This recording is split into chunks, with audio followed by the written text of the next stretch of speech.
পশ্চিমবঙ্গে শিক্ষাক্ষেত্রে যে শুধুমাত্র দুর্নীতি হয়েছে তাই নয়, তারই সঙ্গে আরেকটা ভয়াবহ ইঙ্গিত যেটা অনেকদিন ধরেই দেখা যাচ্ছিল, অবক্ষয় একটা আমাদের পশ্চিমবঙ্গের শিক্ষাক্ষেত্রে ধেয়ে আসছিল, এখন সেখান থেকে দাঁড়িয়ে যে চিত্রটা সামনে উঠে আসছে সেখানে দেখা যাচ্ছে পশ্চিমবঙ্গ থেকে ছেলেমেয়েরা পড়াশোনা শেষ করার পর শুধু কাজের জন্য বাইরে চলে যাচ্ছেন তাই নয়, পশ্চিমবঙ্গের একাংশ ছেলেমেয়েরা পড়াশোনা করতেই চাইছেন না, এবং যারা পড়াশোনা করতে আগ্রহী তারা পশ্চিমবঙ্গে থেকে পড়াশোনা করতে চাইছেন না বা পারছেন না। শুধুমাত্র কাজের জন্য নয়, পড়াশোনা করার জন্যও প্রচুর ছাত্রছাত্রী, প্রচুর ছেলেমেয়েরা পশ্চিমবঙ্গ ছেড়ে চলে যাচ্ছেন। এবার যদি বলা হয় যে এই বিপদের সংকেত আগে থেকে দেখতে পাওয়া যায়নি, তাহলে মিথ্যে কথা বলা হবে, আগে থেকে দেখা গিয়েছিল। কিন্তু ওই যে আমাদের বিপদের ক্ষেত্রে একটা লেথার্জি রয়েছে, যতক্ষণ না পর্যন্ত লাল আলো জ্বলে গাঁক গাঁক করে সাইরেন বাজিয়ে বিপদের সংকেত আমাদের চোখের সামনে তুলে ধরা হবে, ততক্ষণ পর্যন্ত আমাদের নড়ে চড়ে বসার খুব একটা কোনো ইচ্ছা নেই।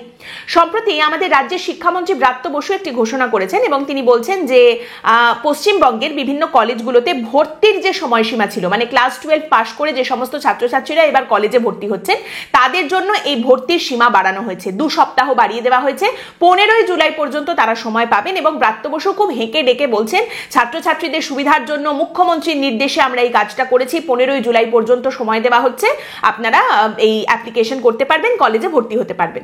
এটা প্রথমে শুনে আপনার কি মনে হবে যে একটা স্ট্যান্ডার্ড রিলিফের জায়গা? ঠিক আছে, আমাদের রাজ্য সরকার চাইছে ছেলে মেয়েদের যাতে তাড়াহুড়ো করতে না হয়, বা যাদের কিছু মিস হয়ে গেছে তারা যেন অ্যাপ্লাই করতে পারেন, তারা যেন ভর্তি হতে পারেন, আবেদন করতে পারেন, তাই তাদের জন্য একটা সময়সীমা বাড়ানো হয়েছে, একটা রিলিফ। কিন্তু এর পেছনে আরো গভীর একটা সমস্যা রয়েছে এবং অত্যন্ত সিভিয়ার একটা সমস্যা রয়েছে, আর সেটা হচ্ছে দেখতে পাওয়া যাচ্ছে পশ্চিমবঙ্গের বিভিন্ন কলেজগুলোতে ভর্তির হার, ক্লাস 12 পাশ করে যে সমস্ত ছাত্রছাত্রীরা কলেজে ভর্তি হবেন সেই ভর্তির হারটা ড্রাস্টিক্যালি ড্রপ করেছে, প্রচন্ড পরিমাণে কমে গেছে, কলেজের প্রচুর সিট এই মুহূর্তে ফাঁকা পড়ে রয়েছে। এবং এর পেছনে কারণটা কি? কারণ পশ্চিমবঙ্গের ছাত্রছাত্রীরা একাংশ ছেলেমেয়েরা তারা পড়াশোনাই করতে চাইছে না, আর যারা পড়াশোনা করতে আগ্রহী তারা বাইরের রাজ্যে, ভিন রাজ্যে চলে যাচ্ছে, পশ্চিমবঙ্গে থেকে পড়াশোনা করছে না। দেখুন, আমাদের রাজ্যের ছাত্রছাত্রীরা পড়াশোনা করতে কেন বাইরের রাজ্যে চলে যাচ্ছেন তার অনেকগুলো কারণ রয়েছে, কিন্তু তার মধ্যে এটাও একটা কারণ যে ওবিসির গেরো, ওবিসি নিয়ে যে আদালতে মামলাটা রয়েছে সেই মামলার কবে সুরাহা হবে, কবে সেটা ঠিক করে সামনে আসবে সেটা জানা যাচ্ছে না। আর এই ওবিসির গেরোর কারণে অনেক কিছুতে আমাদের রাজ্য সরকারের তরফ থেকে লেট হয়ে যাচ্ছে, সেটা ভর্তি বলুন, সেটা রেজাল্ট বেরোনো বলুন। এবং কতক্ষণ পর্যন্ত ছাত্রছাত্রীরা অপেক্ষা করে বসে থাকবেন? কাহাতক, তাদের ইয়ার লস হয়ে যাবে, তাদের ক্যারিয়ার নষ্ট হয়ে যাবে। যেমন আমাদের রাজ্যের জয়েন্ট এন্ট্রেন্স পরীক্ষার রেজাল্ট এখনো পর্যন্ত বেরোয়নি, 2 মাস হয়ে গেল এখনো রেজাল্ট বেরোয়নি, অন্যান্য রাজ্যের রেজাল্ট বেরিয়ে গেছে। তাহলে যারা এই রাজ্যের জয়েন্ট এন্ট্রেন্স পরীক্ষা দিয়েছেন তারা অপেক্ষা করতে করতে এখন রীতিমতো আতঙ্কিত হয়ে অন্যান্য রাজ্যে যেখানে যা যিনি চান্স পেয়েছেন সেখানে ভর্তি হয়ে যাচ্ছেন ছাত্রছাত্রীরা। বাবা মায়েরা লাখ লাখ টাকা খরচ করে বাধ্য হচ্ছেন ছেলে মেয়েকে অন্য রাজ্যের কলেজে, ইঞ্জিনিয়ারিং কলেজে ভর্তি করে দিতে, কারণ রাজ্যের জয়েন্ট এন্ট্রেন্স পরীক্ষার ফলাফল বেরোচ্ছে না। এবার কতদিন তারা অপেক্ষা করে বসে থাকবেন? ইয়ার লস হয়ে যাবে, ছেলে মেয়ের পড়াশোনা, তাদের ভবিষ্যতের ক্ষতি হয়ে যাবে। আবার এইরকম প্রচুর ছাত্রছাত্রী রয়েছেন যাদের ওই লক্ষ লক্ষ টাকা খরচ করে বাইরের কলেজে ভর্তি হওয়ার সামর্থ্য নেই, তারা এখনো পর্যন্ত পশ্চিমবঙ্গের রাজ্যের যে জয়েন্ট এন্ট্রেন্স পরীক্ষা তার রেজাল্টের জন্য অপেক্ষা করে বসে রয়েছেন। এবার তাদের যে ক্ষতিটা হয়ে যাচ্ছে, সময়টা চলে যাচ্ছে, সেটা কে পুষিয়ে দেবে? কোথা থেকে সেটা ঠিক হবে? কারণ অন্যান্য জায়গায় তো পড়াশোনা শুরু হয়ে যাচ্ছে, ভর্তি হয়ে যাচ্ছে। এবং এইরকমও প্রচুর ছেলেমেয়ে রয়েছেন যারা শুধুমাত্র রাজ্যের জয়েন্ট এন্ট্রেন্স পরীক্ষাটা দিয়েছেন, তাদের বাবা মায়েরা এখন বলছেন যে শুধুমাত্র এই রাজ্যের পরীক্ষাটা দিয়ে তো খুব ভুল হলো, শুধুমাত্র পশ্চিমবঙ্গের উপরে ভরসা করে তো আমরা এখন দেখতে পাচ্ছি ভুল হলো, আমাদের ছেলেমেয়ের ভবিষ্যৎ নষ্ট হয়ে যাবে, এখনো পর্যন্ত তাদের রেজাল্ট বেরোচ্ছে না, কবে তারা ভর্তি হবে, কবে তারা পড়াশোনা করবে, ইয়ার লস হলে কি হবে, তারা এখন ভেবে কুলকিনারা করতে পারছেন না। রাজ্যের জয়েন্ট এন্ট্রেন্স বোর্ড তারাও বলতে পারছে না যে এই রেজাল্টটা বেরোবে কবে। তাদের বক্তব্য ওবিসির সংরক্ষণ নিয়ে জটিলতা তৈরি হয়েছে, রেজাল্ট বেরোতে দেরি হচ্ছে, কবে বেরোবে রেজাল্ট আমরা সঠিকভাবে এখনই বলতে পারছি না, অ্যাপ্রক্সিমেটলি কবে বেরোবে সেটাও তারা কিছু জানেন না, তারা বলতে পারছেন না। এবং রাজ্যের জয়েন্ট এন্ট্রেন্স বোর্ডের বক্তব্য হচ্ছে যবে রেজাল্ট বেরোবে ঠিক তার আগে জানিয়ে দেওয়া হবে। তাহলে এই অনিশ্চয়তার উপরে ভর করে ছাত্রছাত্রীরা বসে থাকবেন, নাকি তারা যেভাবে যারা পারবেন বাইরের রাজ্যে চলে যাবেন, বাইরের রাজ্যে কলেজে ভর্তি হয়ে যাবেন? কি মনে হয় আপনার? একইভাবে দেখুন আমাদের কলকাতা বিশ্ববিদ্যালয়ের একজন অধ্যাপিকা প্রফেসর ঈশিতা মুখোপাধ্যায়, তিনি কি বলছেন? তিনি অর্থনীতির অধ্যাপিকা, এবং অর্থনীতি হচ্ছে এমন একটা বিষয় যেটাতে কিন্তু প্রচুর ছেলেমেয়েরা ভর্তি হয় প্রত্যেক বছর পড়াশোনার জন্য, কলেজে তারা অ্যাডমিশন নেয়। তো সেই অধ্যাপিকা বলছেন যে অবশ্যই ছাত্রছাত্রীরা বাইরের রাজ্যে চলে যাচ্ছেন, কারণ এখানে কতদিন তারা বসে থাকবেন?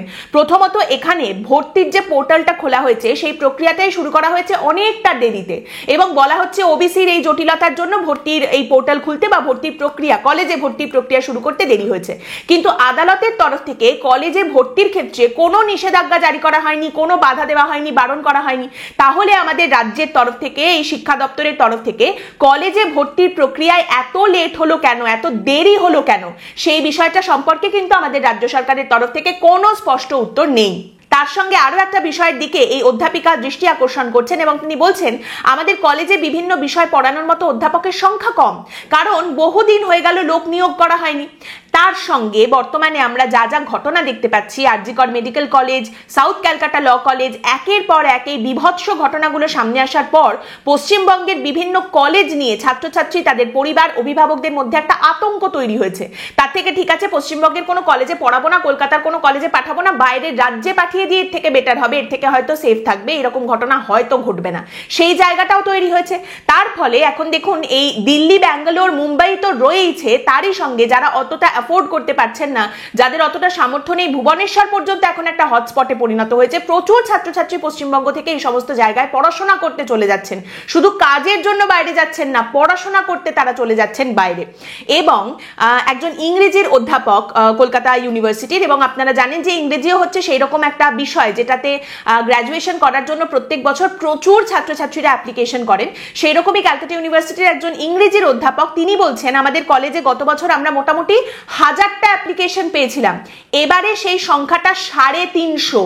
ইংলিশে এবারে সেই সংখ্যাটা 350, 1000 থেকে কমে গেছে 350-তে। তাহলে আপনি ভাবতে পারছেন কি পরিমাণে ছেলেমেয়েরা হয় পড়াশোনা ছেড়ে দিচ্ছে আর না হলে অন্য রাজ্যে চলে যাচ্ছে। আর সেখানে দাঁড়িয়ে আমাদের রাজ্য সরকার আপনাকে কি শোনাবে? আমাদের রাজ্য সরকার অত্যন্ত গর্বিত হয়ে হেঁকে রেখে বলবে দেখুন দেখুন বাইরের রাজ্য থেকে পশ্চিমবঙ্গে কত ছেলেমেয়েরা পড়তে আসছে, অভিন্ন পোর্টালের মাধ্যমে বাইরের রাজ্য থেকে 3000 অ্যাপ্লিকেশন এসেছে আমাদের কাছে, বাইরের রাজ্যের ছাত্রছাত্রীরা আমাদের কলেজগুলোতে পড়ার জন্য আসতে চাইছেন। কোন রাজ্য থেকে ছাত্রছাত্রীরা পশ্চিমবঙ্গের বিভিন্ন কলেজে পড়ার জন্য আসতে চাইছেন? বিহার, ঝাড়খণ্ড? এর উত্তর আপনি পাবেন না। এবং আপনি যদি প্রশ্ন করেন আমাদের রাজ্যের ছাত্রছাত্রীরা কোন রাজ্যে পড়াশোনা করতে চলে যাচ্ছেন, আমার মনে হয় এই উত্তরটাও শিক্ষামন্ত্রী পরিষ্কার দিতে চাইবেন না। এবং এই পরিস্থিতি শুধুমাত্র কলকাতা কেন্দ্রিক নয়, জেলার কলেজগুলোতেও হচ্ছে। উত্তরবঙ্গ সংবাদেও একই জিনিস বলা হচ্ছে যে উত্তরবঙ্গের বিভিন্ন কলেজগুলোতে ভর্তির হার, ক্লাস 12 পাশ করে কলেজে ভর্তির হার ড্রাস্টিক্যালি ড্রপ করেছে, প্রচুর কলেজের সিটগুলো ফাঁকা রয়ে গেছে। কিন্তু আমরা কি দেখলাম এতক্ষণ পর্যন্ত বলছি যে সমস্ত ছাত্রছাত্রীদের পড়াশোনার আগ্রহ আছে এবং যাদের সামর্থ্য আছে, যারা টাকা পয়সা জোগাড় করতে পারছেন বা যাদের কাছে সেই টাকা পয়সা রয়েছে যেটা দিয়ে তারা বাড়ির ছেলে বা মেয়েকে বাইরের রাজ্যে পড়াশোনা করতে পাঠিয়ে দিচ্ছেন। কিন্তু আমাদের রাজ্যে যাদের সেই সামর্থ্য নেই, গরিব মানুষজন যারা রয়েছেন, প্রান্তিক মানুষজন যারা রয়েছেন, নিম্ন মধ্যবিত্ত মানুষ যারা রয়েছেন, সেই সমস্ত পরিবারের ছেলে মেয়েরা কি পড়াশোনাটা করছেন? তাদের মধ্যে পড়াশোনা করার, একটা ডিগ্রি অর্জন করার সেই আগ্রহটা কি তৈরি হচ্ছে? সেই আগ্রহর জন্ম কি দিতে পারছি আমরা? এবং সেখানে কি দেখতে পাওয়া যাচ্ছে যে একটা শহর বলুন, একটা মফস্বল বলুন বা একটা গ্রাম বলুন, সেখানকার ছাত্রছাত্রীরা তারা কি আদৌ চাইছে যে তারা একটা ডিগ্রি অর্জন করবে? এবং একটা ডিগ্রি যদি তারা অর্জন করতে পারে তার কোনো দাম পশ্চিমবঙ্গে কি পড়ে রয়েছে?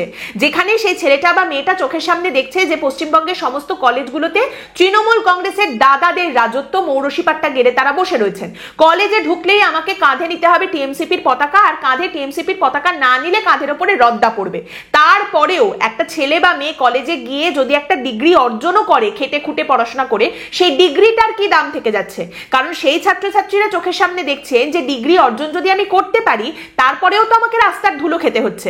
এর আগে যখন ট্যাব দুর্নীতি নিয়ে পর্ব করেছিলাম সেখানে একাধিকবার আমি আপনাদের সামনে এই পরিসংখ্যান রেখেছি যে আমাদের পশ্চিমবঙ্গের সরকারি স্কুলগুলোতে দেখা যাচ্ছে প্রচুর ছেলেমেয়েরা এরকম রয়েছে যারা ক্লাস 11-12 পড়াশোনাটা করছে ঠিক ট্যাবের টাকাটা পাওয়া পর্যন্ত। যে মুহূর্তে ট্যাবের টাকা তাদের অ্যাকাউন্টে ঢুকে যাচ্ছে তারপরেই তারা স্কুল থেকে উধাও হয়ে যাচ্ছে, আর স্কুলে আসছে না, উচ্চ মাধ্যমিক পরীক্ষা দিচ্ছে না, কলেজ তো অনেক দূরের কথা। যেখানে দাঁড়িয়ে এই ছেলেমেয়েরা নিজেদের চোখের সামনে দেখছে যে আমি যদি আজকে একটা ডিগ্রি পাই তাতে হবেটা কি? বড় বড় দাদা দিদিদের দেখেছি পড়াশোনা করে তারা ডিগ্রি পেয়েছেন, পেয়ে তারপর হয় তারা শিক্ষিত বেকার হয়ে বসে রয়েছেন, না হলে চাকরি পাওয়ার পরও আজ তাদের রাস্তার ধুলোর মধ্যে বসে থাকতে হচ্ছে। মানে সরকারি চাকরির কথা তো আপনি ছেড়েই দিন, বেসরকারি চাকরিতেও স্কোপ তারা দেখতে পাচ্ছেন না। আপনারা জানেন শিক্ষক শিক্ষিকার চাকরি একটা বড় আগ্রহের বিষয় ছিল আমাদের পশ্চিমবঙ্গে। প্রচুর ছেলেমেয়েরা তারা পড়াশোনা করতেন, এসএসসির জন্য প্রিপারেশন নিতেন, পরীক্ষা দিতেন। এবার আমাদের রাজ্যে শেষ এসএসসি হয়েছিল 2016-তে, গোটা প্যানেল বাতিল হয়েছে আপনারা সকলেই জানেন।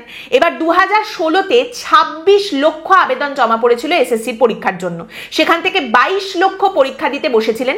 এই 22 লক্ষের মধ্যে 3 লক্ষ ছেলে মেয়ে শিক্ষক শিক্ষিকার পদের আবেদন করেছিলেন, বাকিরা গ্রুপ সি গ্রুপ ডি পদের জন্য আবেদন করেছিলেন, তারা পরীক্ষা দিয়েছিলেন। গোটা প্যানেল বাতিল হয়ে গেছে। এবারে নতুন করে এসএসসি পরীক্ষার বিজ্ঞপ্তি বেরিয়েছে এবং তারপরে দেখা যাচ্ছে মোটামুটি 1 লক্ষ মতো আবেদন জমা পড়েছে। দেখুন, গোটা প্যানেল বাতিল হয়েছে, প্লাস নতুন আবেদনকারীরা রয়েছেন, প্লাস প্রত্যেক বছর হাজার হাজার পড়ুয়া বিএড পাশ করে বসে রয়েছেন। তাহলে এবারে আবেদনকারীর সংখ্যাটা ঠিক কত হওয়া উচিত? একজন নতুন আবেদনকারী তিনি বলছেন এই সংখ্যাটা মোটামুটি 7-7.5 লক্ষ তো হবেই হবে। এবারে এমন প্রচুর শিক্ষক শিক্ষিকা আপনারা জানেন রয়েছেন যারা চাকরি হারিয়েছেন বা গ্রুপ সি গ্রুপ ডি পদে যারা চাকরি করছিলেন চাকরি হারিয়েছেন, তারা বলে দিয়েছেন যে তারা পরীক্ষা দেবেন না, পরীক্ষার এই আবেদনের যে প্রক্রিয়া সেখানে তারা অংশগ্রহণ করবেন না। তা বাদ দিয়েও যারা আবেদন করবেন সেখানে তবু একটা আগ্রহ তো দেখতে পাওয়া যাবে যে মানুষ এসএসসির জন্য আবেদন করছেন, যারা আবেদন করতে পারবেন সেখানে একটা আগ্রহ তো থাকবে। সেখানে দেখা যাচ্ছে যে মাত্র 1 লক্ষ মতো মানুষ আবেদন করেছেন। তার মানে কোথাও একটা গিয়ে সেই সমস্ত আবেদনকারী তাদের মধ্যে একটা জায়গা তৈরি হয়েছে যে শুধু শুধু আমি এসএসসি পরীক্ষাটায় বসবো কেন, এটা তো সময় নষ্ট আমার, কারণ আমি আবার পড়াশোনা করব, প্রিপারেশন নেব, পরীক্ষা দেব। হয় পরীক্ষাটা দেওয়ার পর বছরের পর বছর আমি গালে হাত দিয়ে বসে থাকবো, কোনো রেজাল্ট বেরোবে না, কোনো নিয়োগ হবে না, না হলে এই পরীক্ষাটা দিয়ে যে রেজাল্ট বেরোবে সেখানে আবার একটা দুর্নীতি, আবার একটা জটিলতা, টাকার লেনদেন কিছু একটা সামনে আসবে, প্যানেল আবার বাতিল হয়ে যাবে, আবার আমাকে রাস্তায় গিয়ে বসতে হবে। তাহলে আমি শুধু শুধু পরীক্ষাটা দেবই কেন? তার থেকে আমি অন্য কিছু করি, সময় নষ্ট করে তো কোনো লাভ নেই। এবার এই গেল স্কুলের শিক্ষার কথা, কলেজের কথা, কিন্তু এখানেই তো ব্যাপারটা শুরুটা হচ্ছে না। শুরু তো একদম প্রাথমিক স্তর থেকে। আমাদের একটা সমাজের শিক্ষাটা হচ্ছে জাতির মেরুদণ্ড। এই সরকারের আমলে সেই মেরুদণ্ড একেবারে ধরে ধরে ভাঙা হচ্ছে এবং একদম প্রাথমিক স্তর থেকে ভাঙা হচ্ছে। প্রাথমিক স্তর থেকে আমাদের রাজ্যে না শিক্ষা আছে না শিক্ষক আছে। আপনি দেখুন, একটি রিপোর্ট সামনে এসেছিল এবছরই একদম শুরুর দিকে, যেখানে বলা হচ্ছে পশ্চিমবঙ্গে 3254টা এমন স্কুল রয়েছে যেখানে গত শিক্ষাবর্ষে একজন ছাত্র ভর্তি হয়নি, একজনও না, এবং সেই স্কুলগুলোতে এখন একজনও ছাত্র নেই।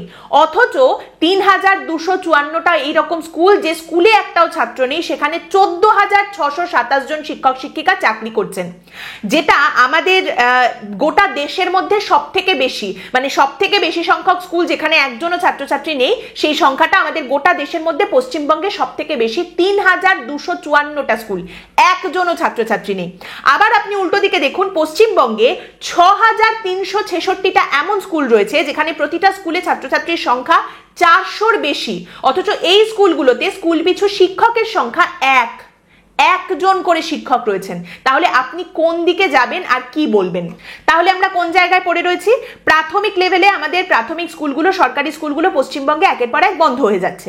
কোথাও শিক্ষক আছে তো ছাত্র নেই, কোথাও ছাত্র আছে তো শিক্ষক নেই। ছাত্র এবং শিক্ষকের অভাবে একের পর এক স্কুল বন্ধ হয়ে যাচ্ছে। মাধ্যমিক উচ্চ মাধ্যমিক লেভেলে গেলে যারা পড়াশোনা করছে, মাধ্যমিক দিচ্ছে, সেই সংখ্যাটার থেকে উচ্চ মাধ্যমিক দেওয়ার সংখ্যা প্রত্যেক বছর আরো কমছে। এবং যারা উচ্চ মাধ্যমিকে ভর্তি হচ্ছে, 11-12-এ ভর্তি হচ্ছে, তাদের মধ্যে অনেকে ট্যাবের টাকাটা পাওয়া পর্যন্ত পড়াশোনা করছে, তারপর উধাও, পড়াশোনা করার বিন্দু মাত্র ইচ্ছে তাদের মধ্যে নেই। তারপরে যে কজন উচ্চ মাধ্যমিকটা পাশ করছে, কলেজে পড়ার মতো পরিস্থিতিতে যাচ্ছে, যাদের ক্ষমতা আছে, সামর্থ্য আছে, তারা বেরিয়ে অন্য রাজ্যে পড়াশোনা করতে চলে যাচ্ছে। এবং যারা পড়ে থাকছে তারা অত্যন্ত কষ্ট করে এই পশ্চিমবঙ্গের কলেজগুলোতে পড়াশোনা করছে, গ্র্যাজুয়েট হচ্ছে। পড়াশোনাটা শেষ করার পরেই তাদের মধ্যে বেশিরভাগ কাজের জন্য আবার বাইরে চলে যাচ্ছে। আর যারা পড়ে থাকছে তাদের আর কি, হয় শিক্ষিত বেকার, না হলে কোনো রকমে যদি তারা একটা চাকরি জোটাতে পারে, তার তো কোনো নিশ্চয়তা নেই। আর সরকারি চাকরি হলে তো কথাই নেই, দুদিন পরেই সেই চাকরি চলে গিয়ে তাকে আবার রাস্তায় বসে পড়তে হবে, আবার আন্দোলন করতে হবে, রাস্তার ধুলো খেতে হবে, এই পরিস্থিতি তৈরি হয়েছে।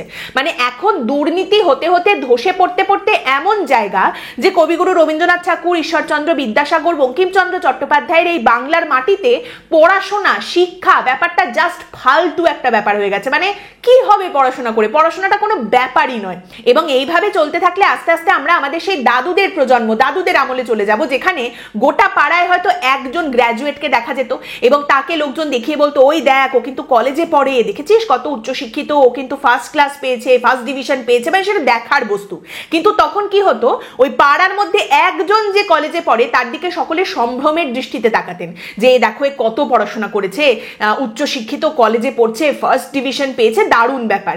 এরপর কি হবে, ওই আস্তে আস্তে আমরা যখন দাদুর আমলে চলে যাব তখন পাড়ার মধ্যে ওই একজন যে গ্র্যাজুয়েট তাকে দেখিয়ে লোকে কটাক্ষ করবে, ওই দেখ কলেজে পড়ে, উচ্চশিক্ষিত, ডিগ্রি আছে। হ্যাঁ, ডিগ্রি আছে মানে বুঝতে পেরেছিস তো, ডিগ্রি আছে মানেই তো বেকার, বাড়িতে বসে বসে অন্ন ধ্বংস করছে আর ঘুরে বেড়াচ্ছে, কাজের কাজ তার মানে কিচ্ছু করে না।